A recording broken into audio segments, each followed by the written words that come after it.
Hello students, this video for class 12th NCERT math, and today we have to start uh, introduction part of 1.3 exercise 1.3. The topic name is composition of function.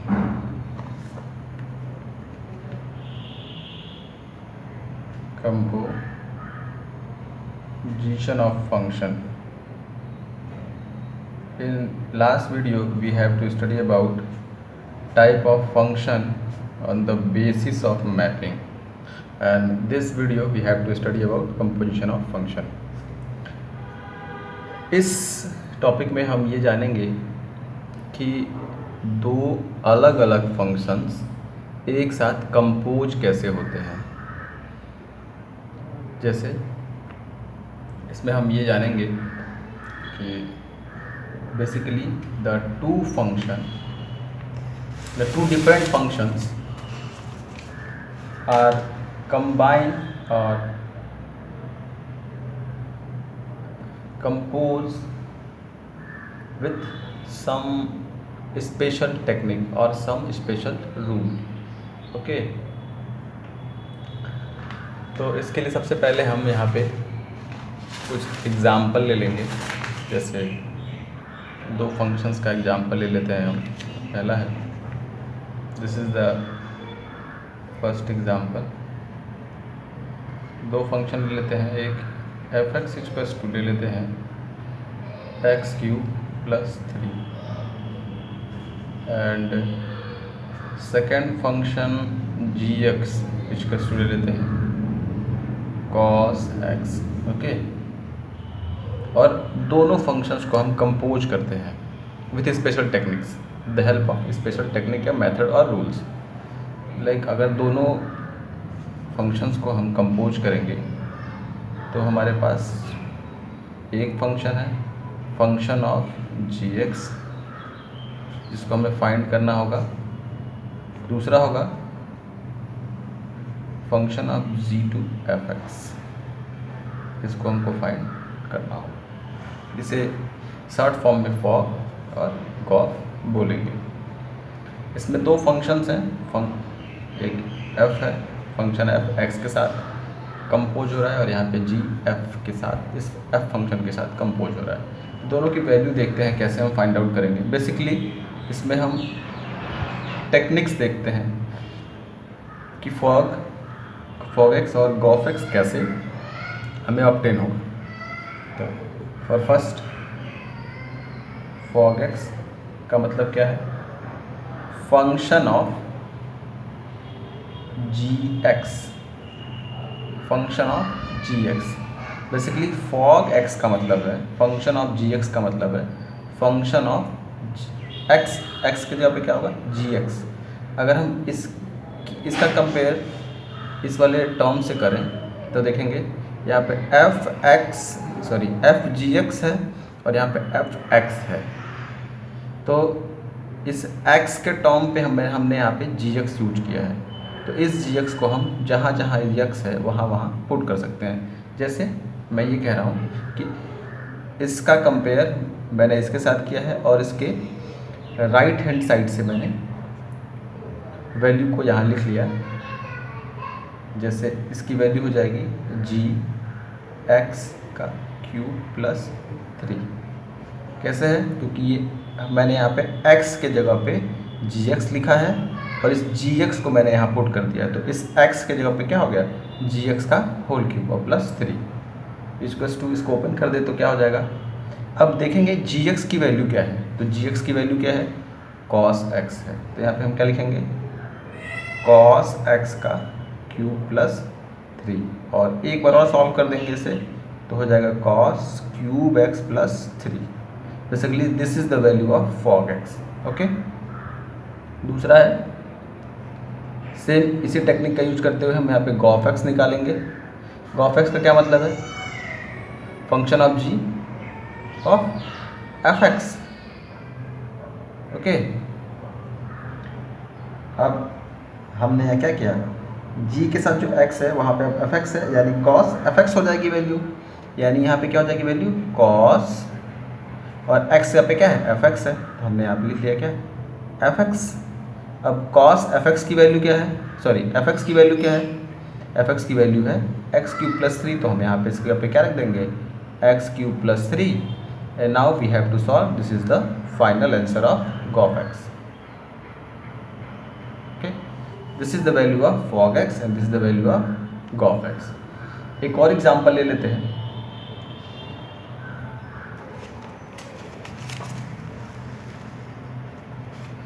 ये fog x है, मैं एक बार फिर से revise कर देता हूँ। यहाँ पे फॉग एक्स के लिए हमने फंक्शन ऑफ जी एक्स लिखा है, फिर जहाँ पे एक्स है वहाँ पे हमने जी रखा है। अब इसका कंपेयरिंग राइट हैंड साइड से करते हुए मैंने यहाँ फंक्शन लिख दिया है जी एक्स, एक्स के पे जी एक्स लिख दिया है, एक्स क्यूब है यानी जी एक्स का क्यूब प्लस 3, और जी एक्स की वैल्यू कॉस एक्स होने की वजह से मैंने यहाँ पे कॉस एक्स लिख दिया है प्लस 3, और इसको सॉल्व करने के बाद कॉस एक्स प्लस 3 मैंने यहाँ वैल्यू लिख दी है। गॉफ एक्स में same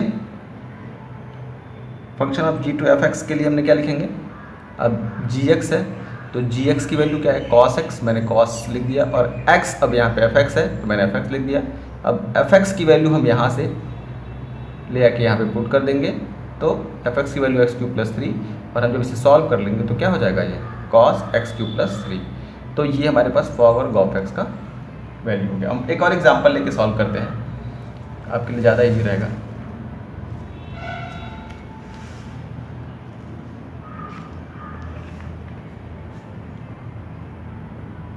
F x equals to x square plus 2 ले लेते हैं, ओके, और G x equals to sine x ले लेते हैं, ठीक।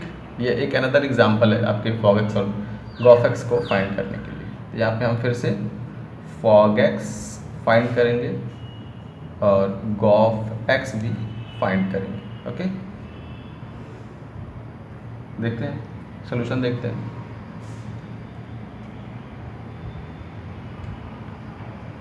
फॉग एक्स के लिए हम क्या लिखेंगे, function of g x, okay. अब देखेंगे फंक्शन ऑफ जी एक्स का मतलब क्या है, जहाँ पे एक्स है वहाँ पे हम क्या रख दे रहे हैं, जी एक्स रख दे रहे हैं, यानी जी एक्स रखेंगे तो क्या वैल्यू हो जाएगी,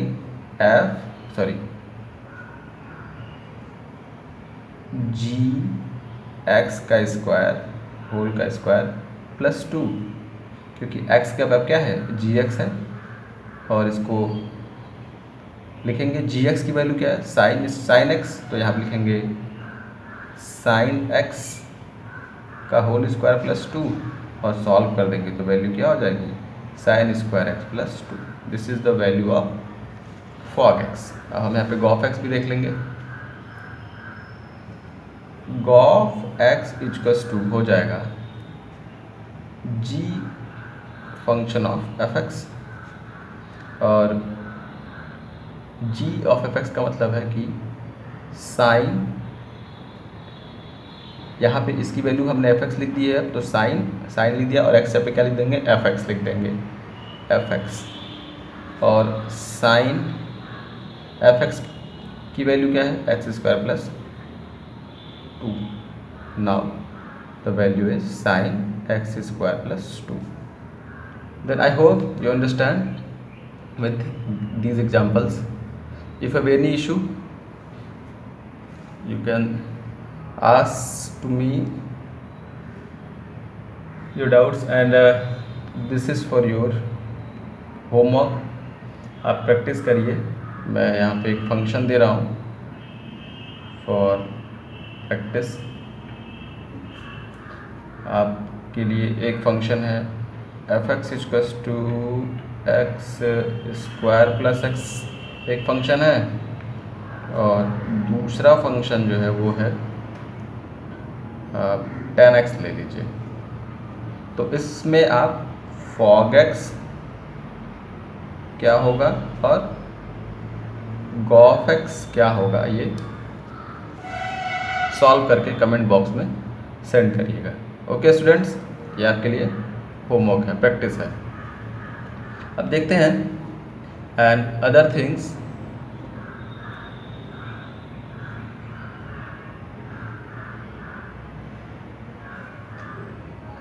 जब भी हम fog x और गॉफ x निकालते हैं in other manner, other manner that mean जब हम क्वेश्चन सॉल्व करेंगे और क्वेश्चन सॉल्व के बीच में जब हमको ये फॉग एक्स और गॉफ एक्स निकालना होगा, उस केसेस में हमको देखना होगा कि डोमेन कौन सा है और रेंज कौन सा है। जैसे मैं इसे एक एग्जांपल के थ्रू आपको समझाने का प्रयास करता हूँ। एक function of A to B given है और कहीं पे जी फंक्शन जो बी टू सी है, बी टू सी है। जैसे यहाँ पे एफ एक्स की वैल्यू जो है वो 2x है और a और b गिवन है दो फंक्शंस,